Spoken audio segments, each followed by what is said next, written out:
Welcome to the end of your life. Just kidding, of course. Today is a Halloween special, and even though it is not Halloween, I do wish to do some readings that are fit for the season. Now, I found an all-time favorite that people like to read, just not even during the season, but anytime, really. We all know him, we all love him, Dracula. So, I'm not going to read the entire book, obviously, but I'm going to read bits and pieces of it. Basically, you can just open this book and find a creepy section. So that's what I did, and that's what this video is going to be. I'm just going to read a short section of it. Hopefully I can see with this light setup. As you can see back here, I have purchased a backdrop, a canvas, and it's a creepy house. You can't really tell on the camera, but it's like a creepy house. And these are the pumpkins. You get some windows up here and the moon, and they will continue to flash like this throughout the video. So I hope you can enjoy this little video that I'm putting together. And here we go. I'm gonna have to keep this book close to the light so I can see what the hell I'm looking at. And I'll try to read it like in a creepy-ish fashion, I guess you want to put it. When a couple of hours had passed, I heard something stirring in the Count's room. Something like a sharp wail, quickly suppressed. And then there was silence. Deep, awful silence, which chilled me. With a beating heart, I tried the door, but I was locked in my prison and could do nothing. I sat down and simply cried. As I sat, I heard a sound in the courtyard. The agonizing cry of a woman. I rushed to the window and, throwing it up, peered between the bars. There indeed was a woman with disheveled hair, holding her hands over her heart, as one distressed with running. She was leaning against a corner of the gateway. When she saw my face at the window, she threw herself forward and shouted in a voice laden with menace, "Monster, give me my child." She threw herself on her knees, and raising up her hands, cried the same words in tones which wrung my heart. Then she tore her hair and beat her breast, and abandoned herself to all the violences of extravagant emotion. She threw herself forward, and though I could not see her, I could hear the beating of her naked hands against the door. Somewhere high overhead, probably on the tower, I heard the voice of the Count calling in his harsh, metallic whisper. His call seemed to be answered from far and wide by the howling of the wolves. Before many minutes had passed, a pack of them poured like a pent-up dam when liberated through the wide entrance into the courtyard. There was no cry from the women, and the howling of the wolves was but short. Before long, they streamed away singly, licking their lips. I could not pity her, for I knew now what had become of her child, and she was better dead. What shall I do? What can I do? How can I escape from this dreadful thing of night and gloom and fear?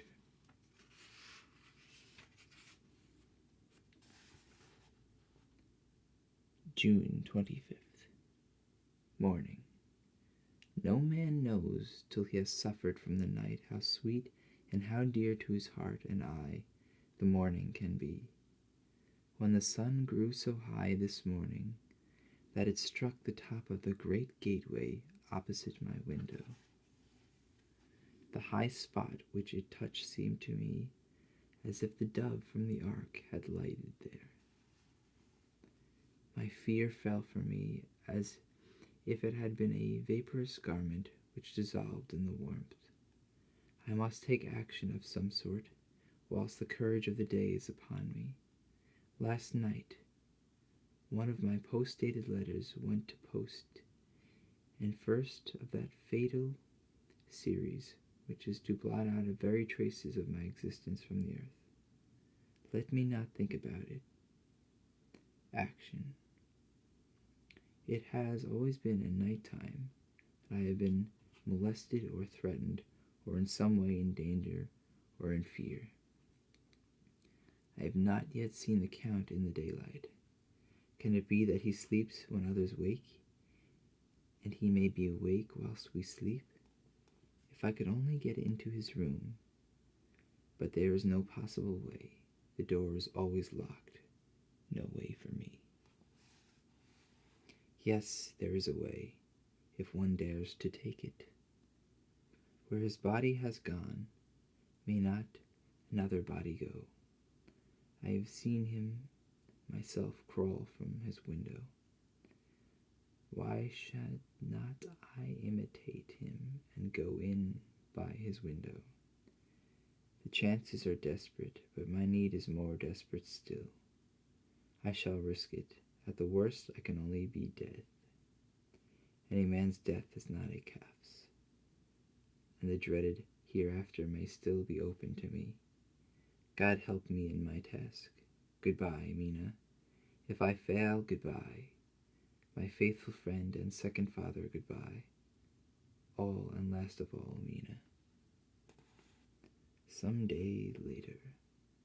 I have made the effort, and God helping me, have come safely back to this room. I must put down every detail in order.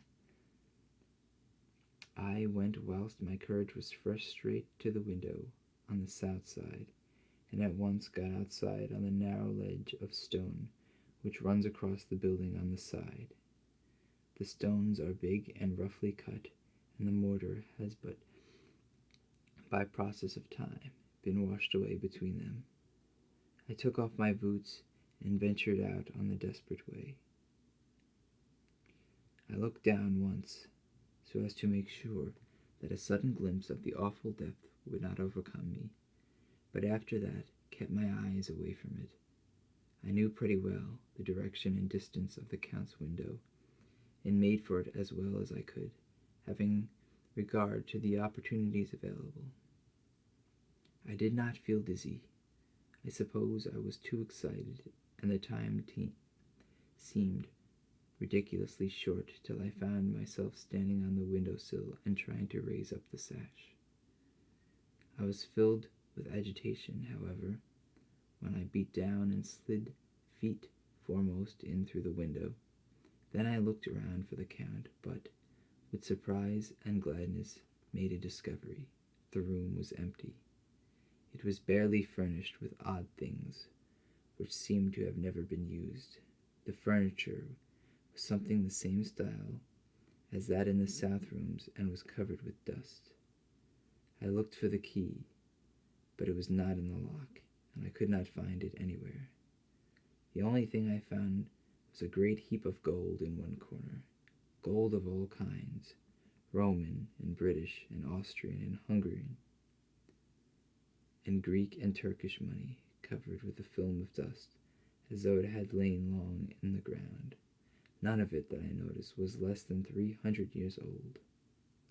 There were also chains and ornaments, some jeweled, but all of them old and stained.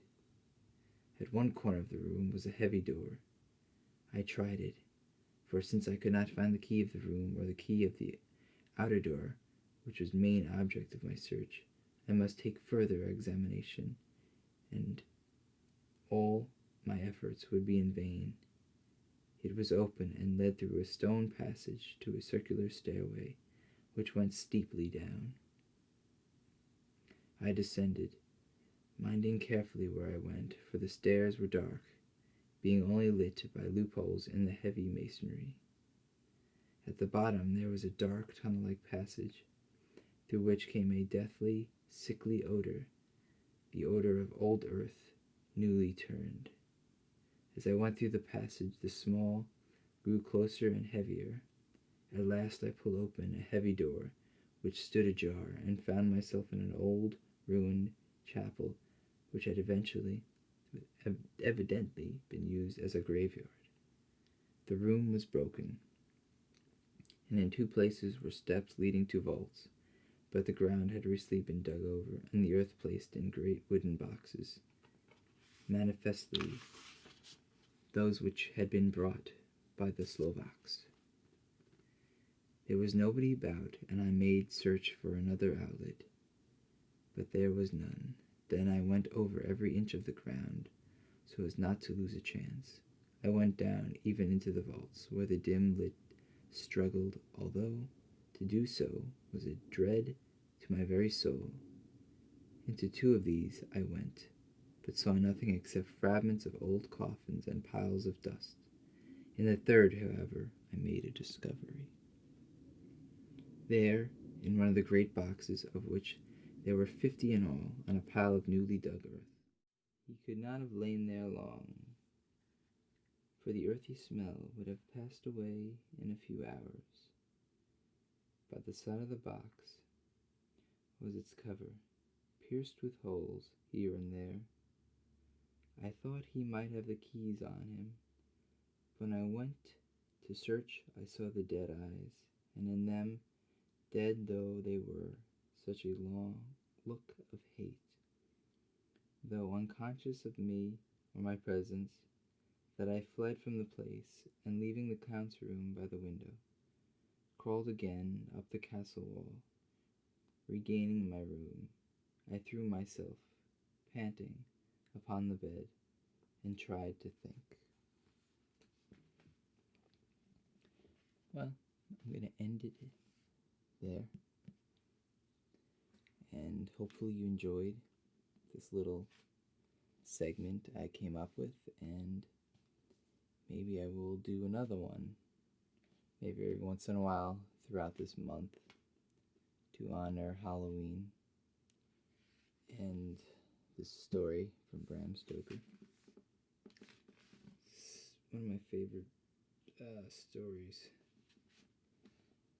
I really like the story, and if you haven't seen the movie, I think it was from the 90s, somewhere in the 90s, but you should check that out. I really liked it. I think the score for the music was really cool as well. So I will see you in another video. I have other things planned. I have a Lego set that I bought that I'm going to try to film me putting together. I might have to do a couple segments of that because I don't know how long that will take to actually do. I might not do it at all.